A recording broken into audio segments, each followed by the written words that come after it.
Wala namang nakikitang dahilan ng Malacanang upang pagdudahan ang desisyon ni PNP Chief Alan Purisima na ilipat sa Region 7 DRDO si Police Senior Superintendent Conrado Capa, ang pinuno ng Task Force Tugis.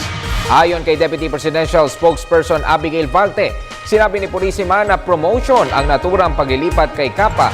Naganap ang pag-transfer ilang araw matapos mahuli ng grupo ni Capa si Delphine Lee na itinuturong nasa likod ng umano'y housing scam. Reaksyon na rin ito ng palasyo sa report na si Purisima muna ang uupo bilang pinuno ng task force. Ngunit giit ni Valte, wala naman nabago dahil si Purisima ang pinuno ng naturang task force. I was speaking to the PIO of the PNP, si General Sindak, and he did tell me that they were actually planning a ceremony, a congratulatory ceremony for Task Force Usig.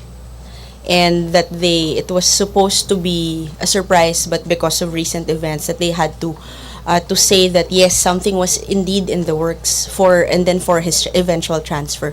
So, given that they should already be communicating with Colonel Capa, we hope that really this will be put to rest. As to the timing, Joyce, I would not see anything behind the Chief PNP's decision.